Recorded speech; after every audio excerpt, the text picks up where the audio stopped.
As we welcome our viewers in the Gambia and around the world, this is News Review. Thank you for being there. Today, Hamad Bah tackles enemies of President Barrow's government, saying they've been going around lying about the Barrow government. Their officials have also carried out a demolition exercise at the airport ahead of the construction of a presidential lounge ahead of the OIC summit next year. Today, my guest will be aspirant presidential candidate Papa Faal. Before we get into the show proper, I will see what the newspapers are saying. Let's begin with the Standard newspaper, saying IEC speaks on APRC split. The Independent Electoral Commission has said that as far as it is concerned, the APRC is led by Fabakary Tombong Jatta executive until another Congress says otherwise. Last week, former President Yahya Jammeh announced that he has replaced FTJ-led executive for joining NPP without his permission. Jammeh said the APRC should instead work with the Gambia Alliance for National Unity, GANU, led by Sheikh Tijan Hydra, who twice served as a justice minister in his government. However, Pamurum Bow, a member of the new executive handpicked by Jammeh, has insisted that the former president has the powers to sack Fabakary Tombong Jatta and his executive members as they too were handpicked by Jammeh. Yes, obviously, because the likes of Fabakary and Rambo, Jammeh was the one who handpicked them, Mr. Mbo told the Fado Network in an exclusive interview. But when contacted for comments, the IC Director of Communications, Parkans, argued it is a legal requirement for all political parties to conduct biannual congresses from which they will select their executive. So for somebody somewhere to just dissolve an executive elected through a congress has no legal basis and doesn't hold water. That is an official of the IEC speaking there. Man sentenced to death for murder. One Mamadou Korka Jallow was last Thursday sentenced to death by the High Court, presided over by Justice Senabu Wada Sise.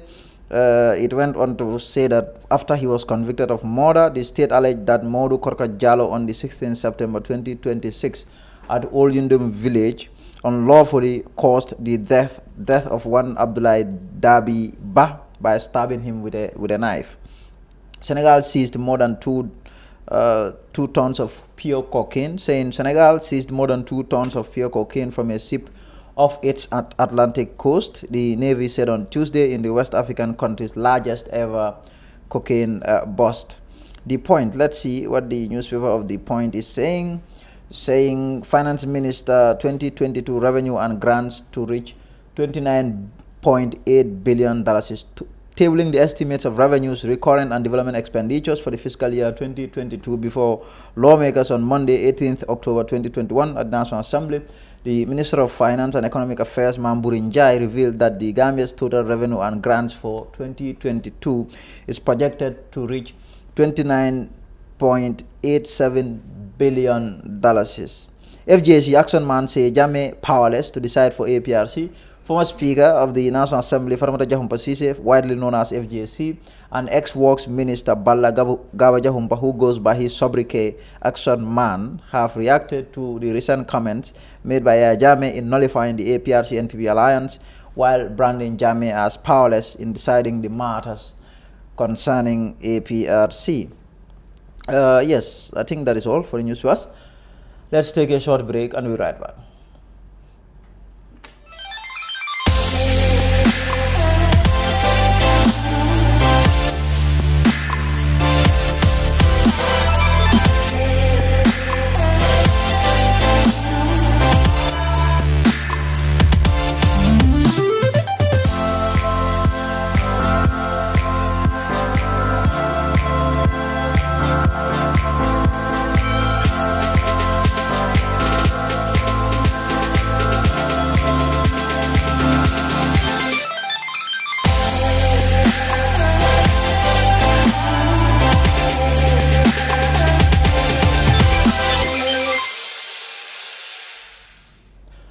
Now, we'll now go to Hamad Bah, the tourism minister, also leader of the National Reconciliation Party, NRP. He has tackled those he has called enemies of the Barrow government by saying they've been going around lying against President Barrow and his government. Mr. Bah spoke at President Barrow's rally over the weekend in Sukuta. More in this. Hamatba blasting the enemies of the Barrow government, saying they went all over the world lying against President Barrow and his government regarding the NPP APRC Alliance. I received 3 international calls today.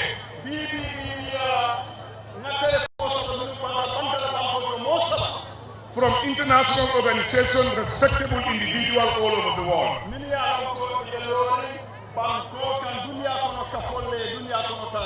Telling me that Adam Barrow is vindicated and you have given us the right information at the time when we requested for it.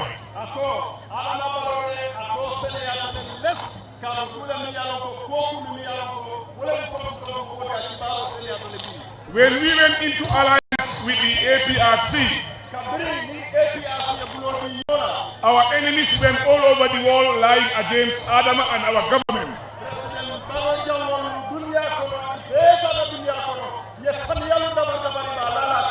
When they called me, I told them what I believe that was the right thing and that's what Adam have done. That APRC are citizens, they have a right to vote, they have a right to belong to any organization they may wish to belong to.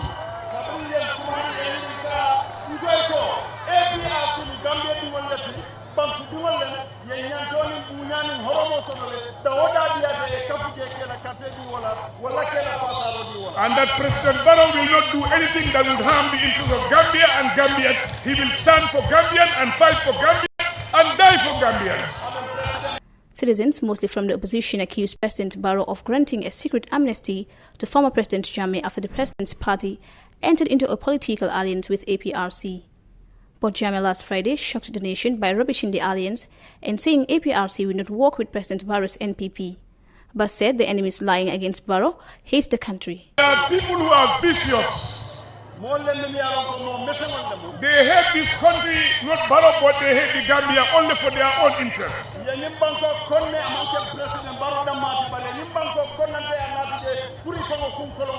But we will never relent to make sure we do the right thing and do whatever we do, Gambia come first, because that's what our leader believe and that's what this government stand for, and we will always do the right thing for the people of this country.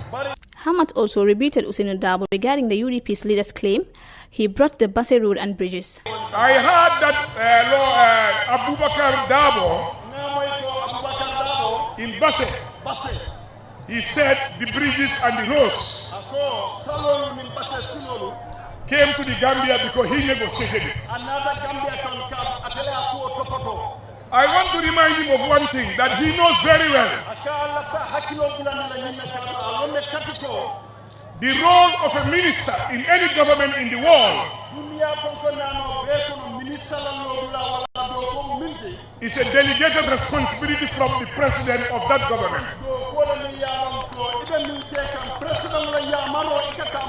Every ministry belongs to the president.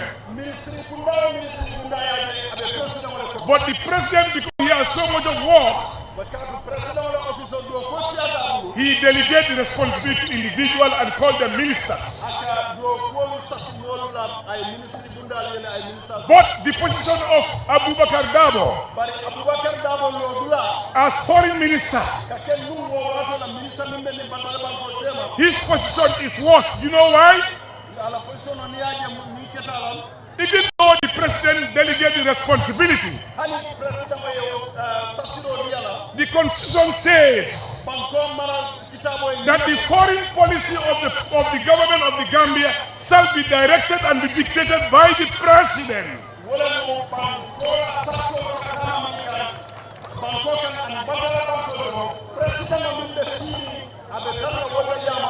He didn't say that for tourism, I didn't say that for justice, but for the case of the foreign ministry, it says that all what you do shall be directed by the president. So whatever Dabo was doing, it was Barrow who directed him to go and do it.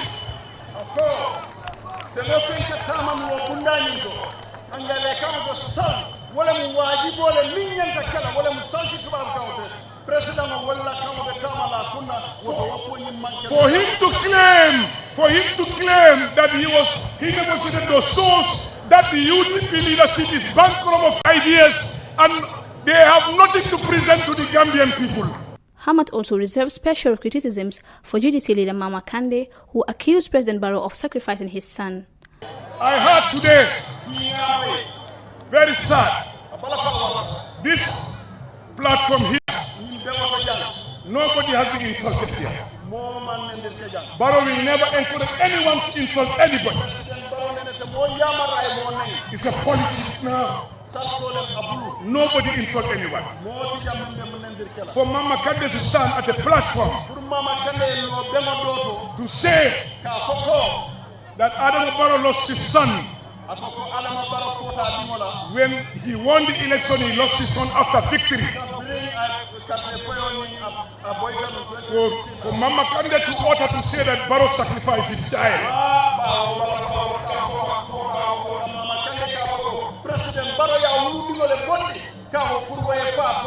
You sacrifice when you are looking for something. But Barrow won the election already as a president. And for you to stand and say that as a presidential candidate, it shows the type of opposition that we have again. Hamad Ba also warned the opposition against attacking President Barrow. He said they too have their bullets and are ready to return fire anytime it's necessary to do so. TFN News Review, Mati Senghor.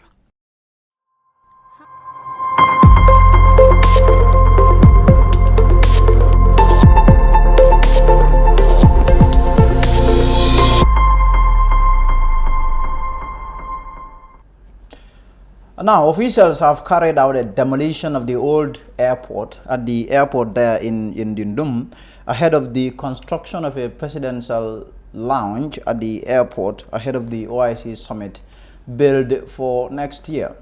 More in this report.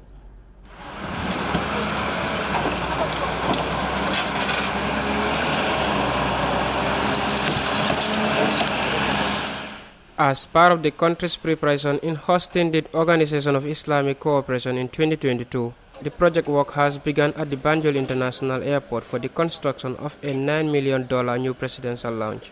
The contract is awarded to RSK. The construction of a new presidential lounge will see a new dimension with a modern technology. The demolition of the old presidential lounge began last Friday. Ayman Marshawi is the contractor of the presidential launch project, and he gave a solemn promise to the awardees that the construction can be done on time. He explained the difference contained in the new building, which is under construction. That the building itself is a mixture between concrete and steel structure. So we will move forward with that. And in the meantime, there are planning, project schedule plan, milestones. There are the key elements for each project. When you are inside, you will not hear anything outside. This is also part of the engineering value in this project, which meets the standards and the high end of the project. Ayman is optimistic that the construction can be done on time, and he also explained the standards of the new building. The new one, it's up to standards. It's high-end building with a lot of technologies, with a lot of sophisticated system, let's say it in this way. The type of finishing, if you see even the architectural way and how the building it was, the shape even of the building itself, it's something which is up to standards and something with high quality. And if you check even the technologies that they are going to be implemented there, it's also part of the design. And in the meantime, you have the building architecture-wise, and it's which is also good is the acoustic way. Kabiru Jame, project manager for the construction of the new presidential launch at the Banjul International Airport, said the presidential launch will be built in accordance with modern technology. The construction of the $9 million building is expected to be completed in 12 to 14 months. The old VIP was here, and the new VIP will be exactly on the same location. The difference is huge, and it's in all aspects, both in terms of the flow area, in terms of the facilities, in terms of the technology, and in terms of the aesthetic. So it's a completely new launch. This will be built in accordance with modern day technology for sustainable housing projects. Vali Fadera, Head of Brand and Communication, OIC Gambia Secretariat. For us at the OIC, the commencement of the work on the presidential lounge at the Banjul International Airport is indeed a huge milestone. Even more important is the fact that it is coming within 72 hours of the award of contract ceremony at the Sarada Kairaba Jawara International Conference Center. I think it speaks volumes as far as our commitment as a government, our commitment with our partner organizations is concerned, in order to make sure we put in place all that is required infrastructurally to make sure we have a successful summit come 2022. Valley expressed government commitment towards the OIC project. He added that the construction of the new presidential launch is very significant for the country, as it will serve as the first accommodation for guests attending the summit. He further explains the benefits of having a standard presidential lounge. The benefit that it will have, I think it is humongous, in the sense that in addition to the befitting reception that I alluded to, having a presidential lounge would contribute to making sure that our airport can meet the international standard and requirement necessary in terms of high-profile visitations, in terms of high-profile receptions and things like that. And if you look at the long run, what the Gambia government wants is to use the Gambia as an international conference destination. So having facilities of this nature, together with the International Conference Center and the 5-star hotel that we are also building as part of these OIC preparations, will aid that effort, would make sure the Gambia is positioned well, regionally and internationally, to compete for international events and meetings. The duration for the entire project is 24 months, which includes from designing to finishing. According to officials, the building expense is about $9 million, and the total funding from Saudi is $10.5 million. Reporting for the Fatu Network, I am Dauda Balde. Welcome back. I'm now joined by Papa Faal, aspirant presidential candidate. Well, last year, in December, to be precise, he announced his intention to run for president. Since then, there hasn't been much, really, in terms of his campaign. He's here to speak to me about his campaign. The election is just around the corner, just a few weeks to go before the election. So we'll talk about this. We'll also talk about other events in the country. Mr. Faal, thank you for coming. Thank you for having me. Good. What is the state of your campaign? I haven't seen much since you said you were going to run for president. There was a lot of fanfare, really, around your announcement. Mm-hmm. Actually, we did a lot of interviews. We did interviews on radios right after we launched. We've been engaged in social media limitedly, but we have actually done several interviews with Fatu several times, newspaper articles and radio programs to sensitize the population about our 5 in 5. We've been engaged since November last year, after we published, in greeting elders, because we feel that it is so important, because that is our tradition. We have to go to every single village, yes. And we did that. Yes. We took Color North, and we have a team.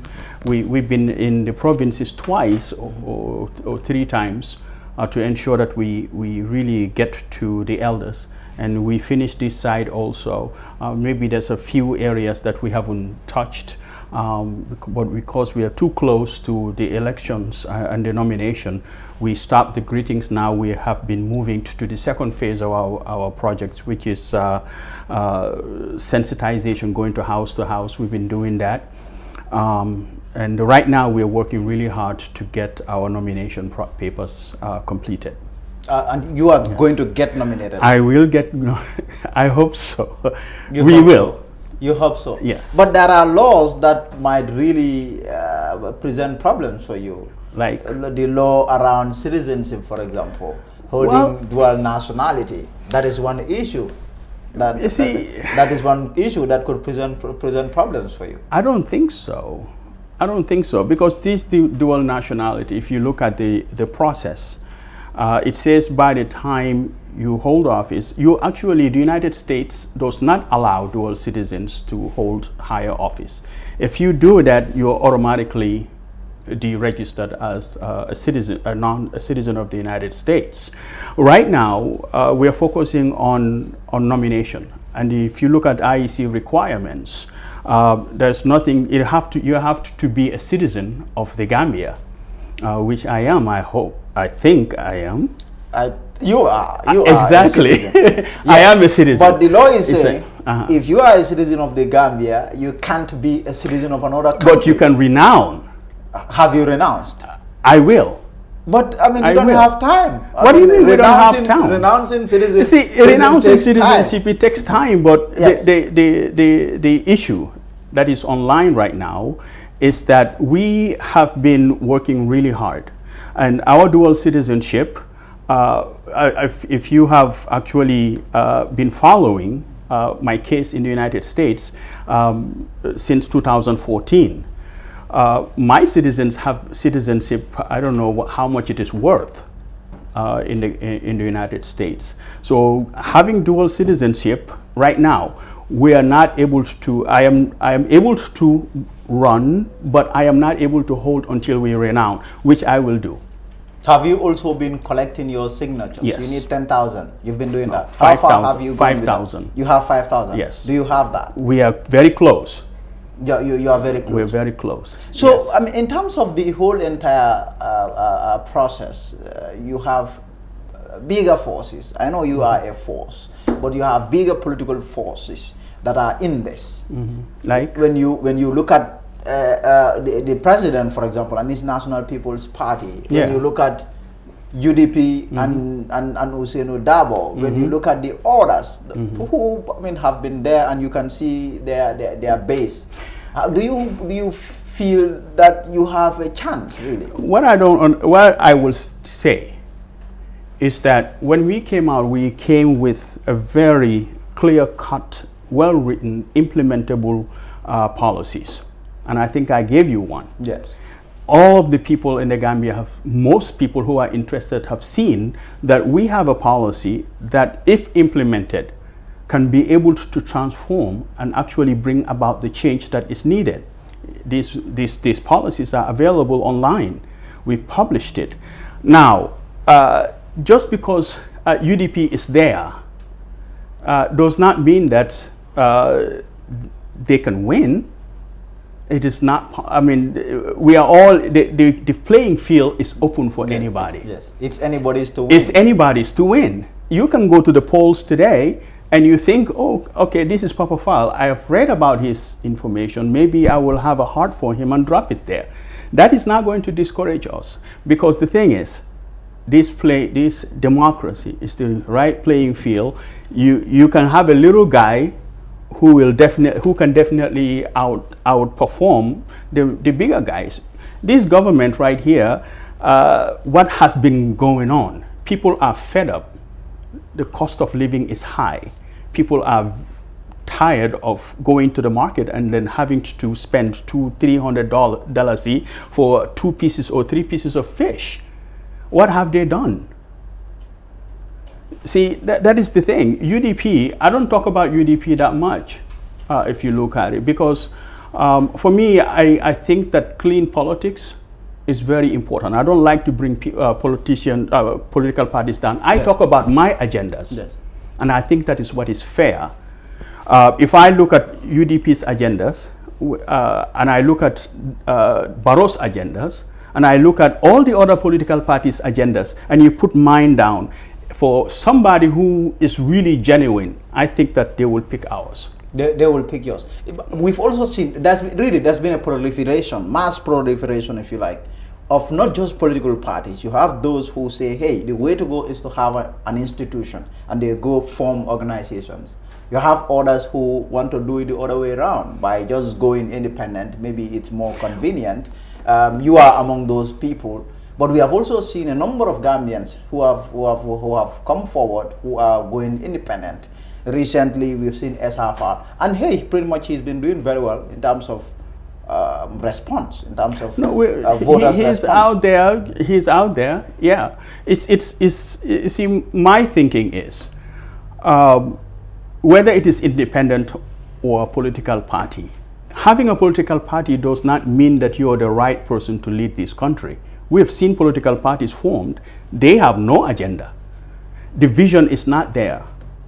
Yes, Gambians are used to political parties.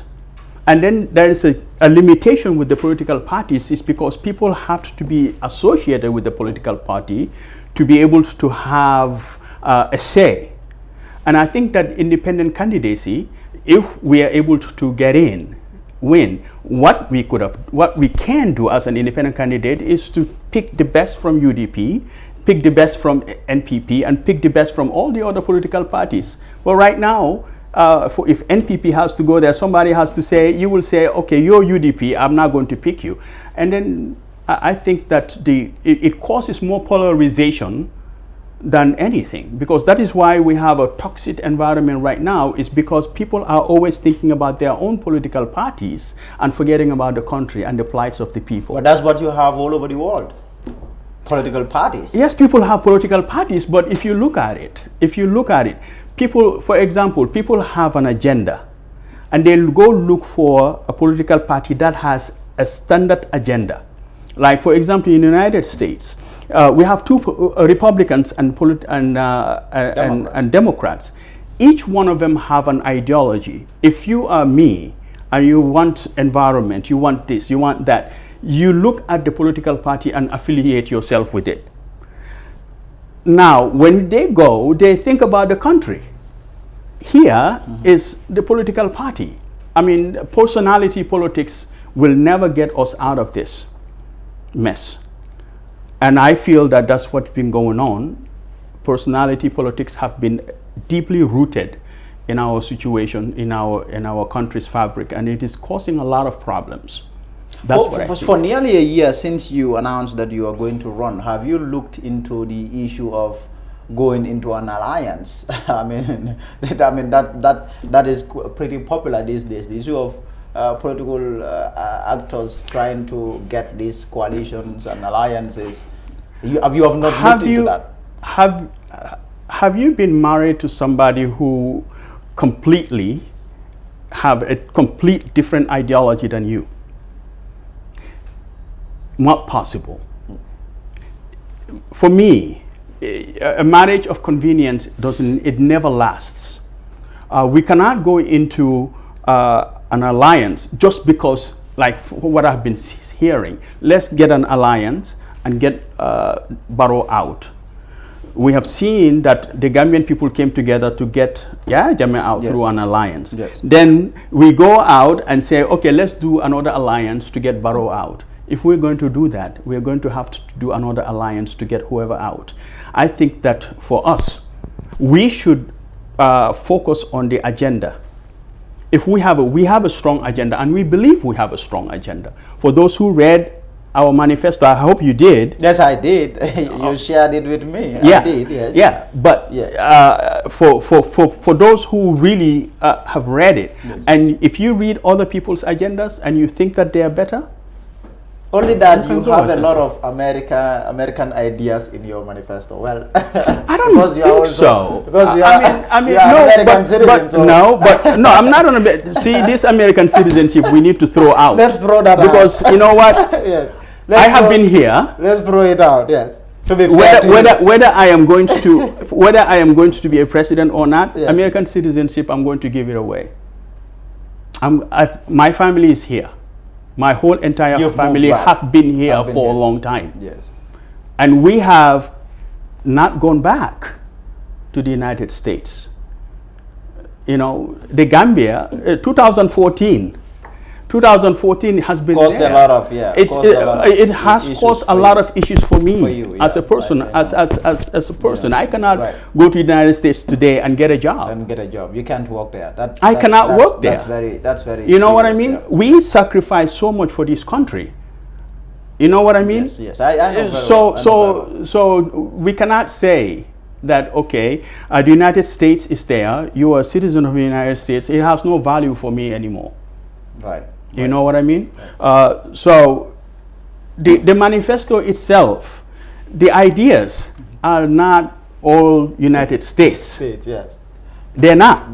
Because bringing back GPMB, bringing back Fish Marketing Board, focusing on agriculture, bringing back, looking at the contracts that we have with outside companies, outside world, EU, China, and the others, reviewing them to make sure that we are not going to be exploited. Those are not American ideas. Those are ideas that are going to make a change and impact for our people in this country. So we have been in this politics. This is not the first time I have surfaced. I've been in in the Gambian affairs since in the 90s. We have a lot of demonstrations that we have done. I have participated to make sure that the previous government actually is in line. So, how about, let me ask you about other issues that are going on in the country. First, let's begin with the NPP APRC coalition. So that is something that you've monitored. In terms of that, I know there's been a lot of talk. You have those that say this is wrong, this is bad. You have those that defended it. Where did you stand as a political leader? The alliance is wrong. For me, we can say APRC is a political party. Sure, it is registered, but it is through this political party that a lot of victims have emerged. People are waiting for justice because of this political party. Now, we can say Yaya Jammeh, or we can say APRC. It is the APRC government. It's just like the Republicans and Democrats, we will say Republican democratic government that did this and that. I think that it is premature for anybody to go into alliance with APRC when the victims are waiting for justice.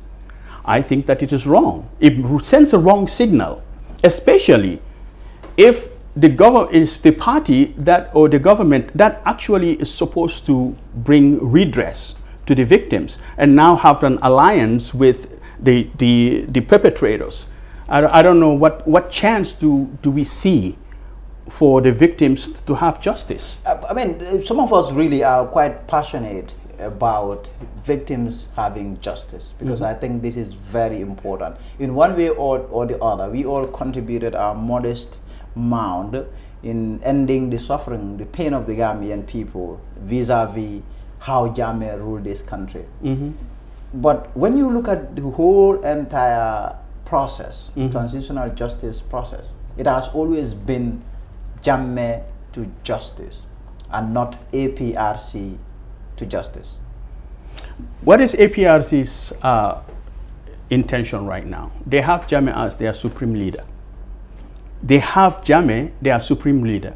The conditions that they laid out for this coalition, one of them is to pardon Jammeh. Did you see the manifesto? I did not see the manifesto, but I've heard people talk about it. I've heard people talk about it, and with some of these scripts that have been posted, a few of them I have read online. Now, and I know that if I want Jammeh to return, and I am dying for that, if I am going to have an opportunity for somebody who will help me for Jammeh to come back, I will make an alliance. If APRC denounces Jammeh's behavior, his past behaviors, and decouple Jammeh from the APRC, we can say, okay, the party is no longer associated with Jammeh. But it's just last week that Jammeh called Friday for the APRC. So I don't understand how we can be able to say Jammeh and APRC are different when Jammeh is calling and dictating what APRC is going to do. What is your view on that? The issue of Jammeh calling and saying, I am sacking all of you. What you did, I did not approve it, and so all of you are going, I am getting new people. You know, we shouldn't kid ourselves.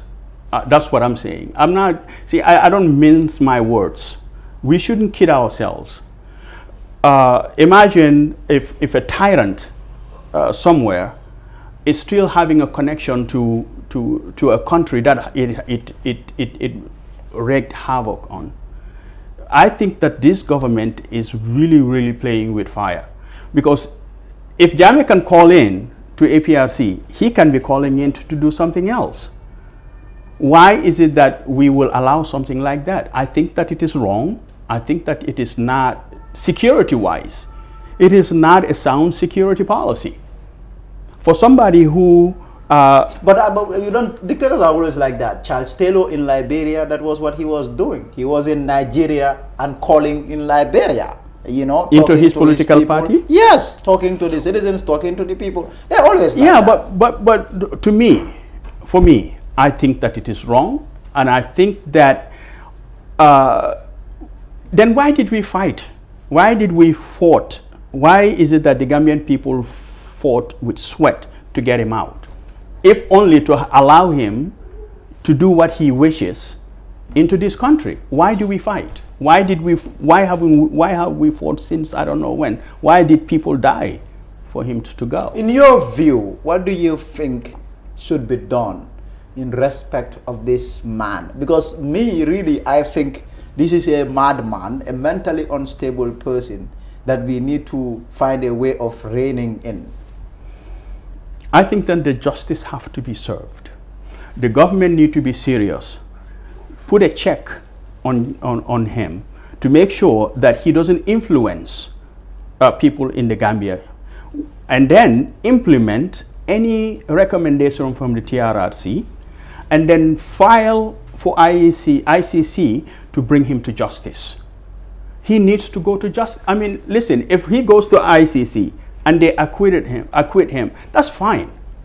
But at least he's brought in front of the court, and due process happen. We cannot claim to be a country of rules and laws, and then we allow such things to happen. I think it's and not also right. him turning against his own people who sacrificed so much for him, people who loved him. He was their supreme leader, their leader. They defended him, and all of a sudden, Jammeh wakes up and say, "I am dismissing all of you," and you have them also saying, "You don't have that power. He's a crazy guy. We are not accepting this. We are ready to fight." I think behaviors will never go away. Behaviors never go away. That is exactly what we're seeing, is that if you can turn against your own people anytime, and that's what happens. You cannot be sleeping with the devil and then think that you will not be caught one day. So as a political leader, what is also now your assessment or your view on what's left of the APRC NPP alliance? Since Jammeh is saying, "Oh, my supporters, you are now allying with Gano." I think where does that leave the alliance? I think the alliance APRC is split at this moment, with Fabakary Tombong Jatta and his people going that way, and then whoever Yahya Jammeh picks is going the other way. So they could change their names to something else, who knows.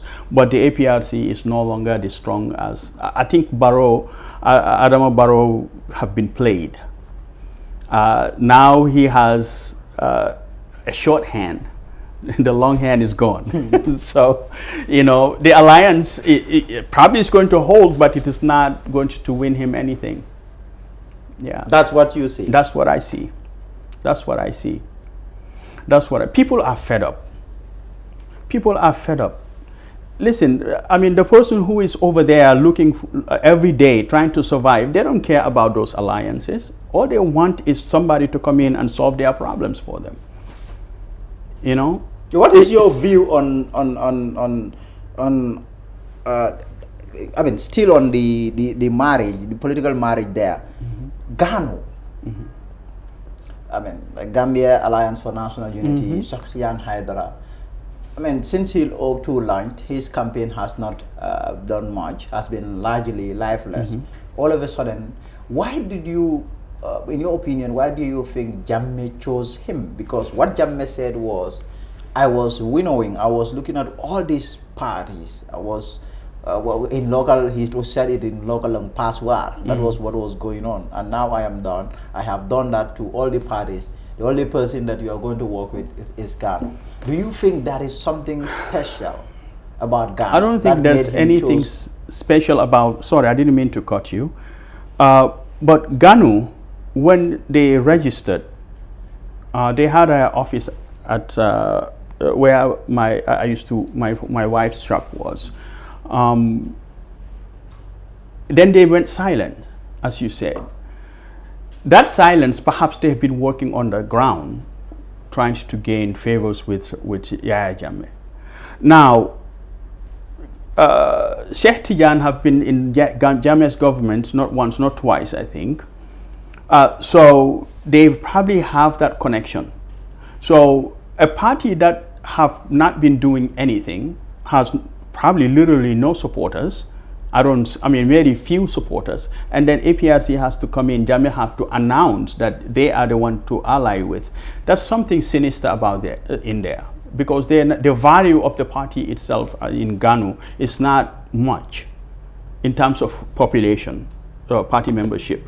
I could be wrong. I mean, I don't know. I've not seen their membership statistics, but we have not been hearing anything about them. They haven't done much of the campaign or anything else. So why they selected? So there have to be something that they've been communicating underneath. It's either APRC, Ghana have become a cover for Jammeh or not. We don't know. So there's this also grand opposition coalition that is being proposed, yeah. That has been proposed. I'm not sure. Are you aware of that? I read it in the paper. But you were not invited. I was not invited. Why do you think they didn't reach out to you? Maybe they see that you are. I mean, who is? I want to tell you something. Yes. Do you know that political parties and independent candidates have been going around telling my supporters that I am no longer running? Really? Even today. Who did that? Even today. I'm not going to name names. But you should. I'm not going to. You should, because this is serious. It is very serious. I know who they are, and I think they are listening. Even today. But for transparency's sake, you should say it. We need to know who these people are, so that we can reach out to them, because it's about accountability. We need to hold you to account as the leaders. Yeah, I know. But I don't think it is right for me to say it right now. I just want to let them know that I know. This is since about a few months ago. I've been calling my supporters in the provinces and saying, I heard you stopped. I said, I didn't stop. They've been going to my supporters in Jambanjeli and the other places. He's not serious. We'll give you a lot of money. We'll pay you a lot of money. You just give us your support. Whatever you want, we'll do. You see, that is the thing. Leadership is not in the hand of an individual, and it is not about money. It's about the ideas that you present to people. Yes. So no matter how much they go, now money did not influence my supporters. Now they're telling them that I am not. And we've been working on the ground. We've been working. It's not like we're quiet. We've really been working, you know. So if they are going around, just today, I called one of my relatives. They said, well, I heard you stopped. I said, I didn't stop. He said, so-and-so came in here and told us that you are no longer running. So when you go to bed, do you see, since you are saying that you are working on your nomination and all of that, when you go to bed in the night, do you see yourself at State House? No.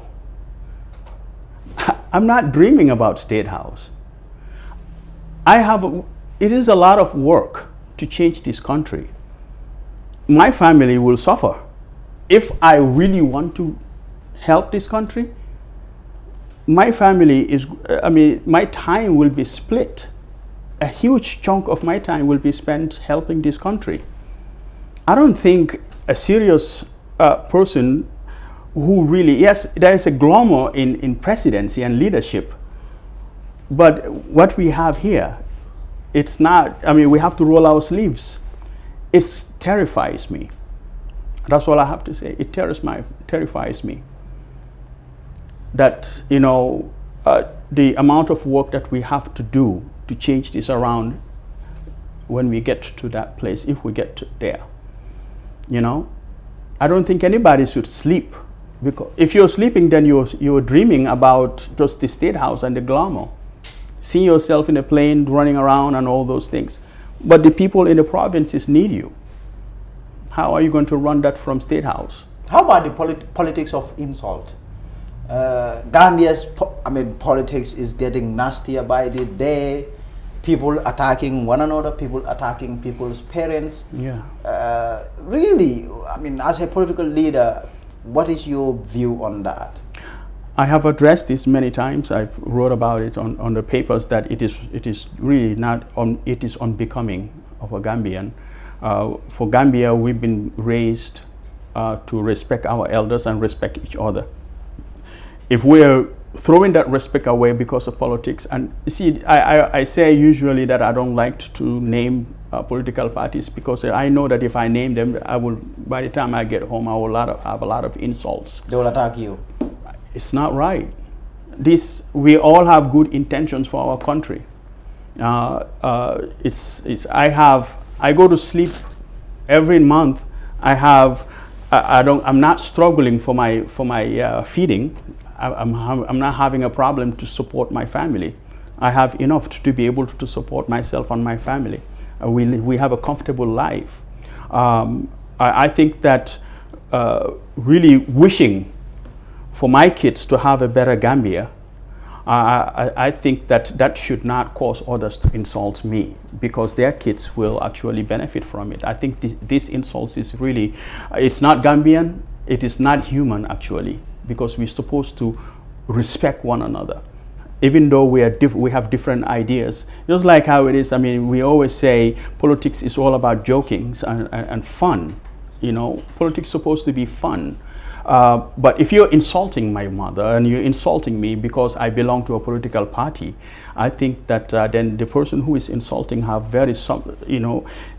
people who resort to insults are usually not smart, and they have not anything smart to say.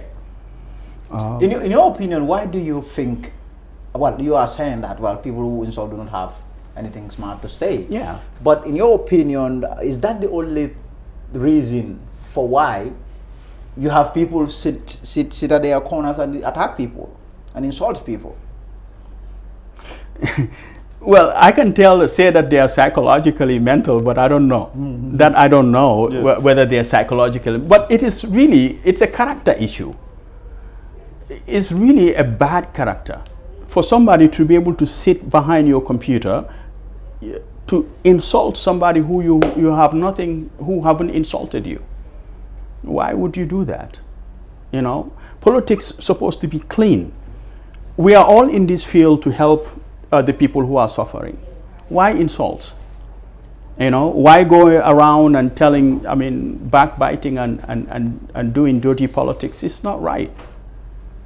You have a final message to your supporters, or a final appeal, not final, but anything to say to one Gambian out there as a way of him or her voting for you come December? Well, since you are going to nomination. I'm going through nominations right now.